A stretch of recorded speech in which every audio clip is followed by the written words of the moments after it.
नमस्कार, मैं हूं अंजलि और आप देख रहे हैं CNN न्यूज। तो चलिए शुरुआत करते हैं आज की धर्म से जुड़ी बड़ी खबरों से। जितिया व्रत हर साल अश्विन महीने के कृष्ण पक्ष अष्टमी को मनाया जाता है।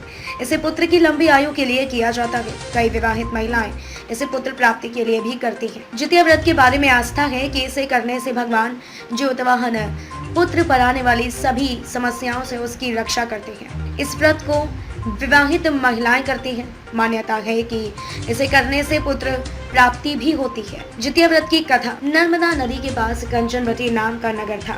वहाँ का राजा मलय केतु था। नर्मदा नदी के पश्चिम दिशा में मरुभूमि थी जिसे बालूहटा कहा जाता था। वहाँ विशाल पाकड़ का पेड़ था, उस पर चील रहती थी। पेड़ के नीचे एक खोदर था जिसमें सियारिन रहती थी। चील और सियारिन दोनों में दोस्ती थी। एक बार दोनों ने मिलकर जितिया व्रत करने का संकल्प लिया। फिर दोनों ने भगवान ज्योतिवाहन की पूजा के लिए निर्जला व्रत रखा। व्रत वाले दिन उस नगर के बड़े व्यापारी की मृत्यु हो गई। अब उसका दाह संस्कार उसी मरुस्थल पर किया गया। काली रात हुई और घनघोर घटा बरसने लगी। कभी बिजली कड़कती तो कभी बादल गरजते। तूफान आ गया था। सियारिन को अब भूख लगने लगी थी।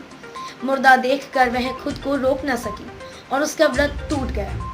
पर चील ने संयम रखा और नियम व श्रद्धा से अगले दिन व्रत का पालन किया। फिर अगले जन्म में दोनों सहेलियों ने ब्राह्मण परिवार में पुत्री के रूप में जन्म लिया। उनके पिता का नाम भास्कर था। चील बड़ी बहन बनी थी और उसका नाम शीलवती रखा गया।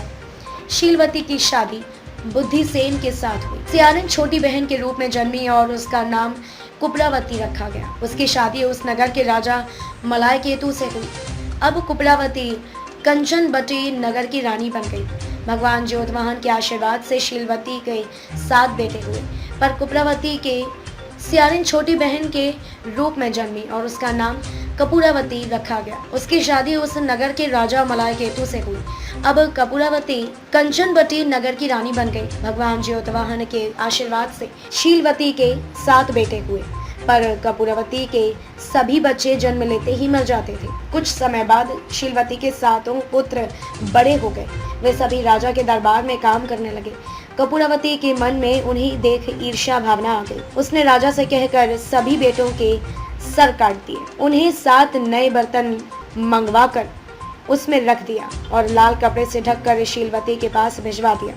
यह देख भगवान ज्योतिवाहन ने मिट्टी से 7 भाइयों के सर बनाए और सभी के सिर को उसके धड़ से जोड़कर उन पर अमृत छिड़क दिया। इससे उनमें जान आ गई। 7 युवक जिंदा हो गए और घर लौट आए।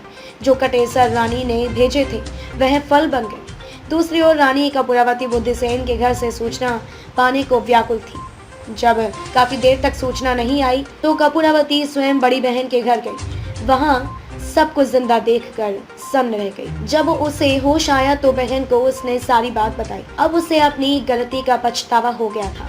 भगवान ज्योतिवाहन की कृपा से शीलवती को पूर्वजन्म की बातें याद आ गई।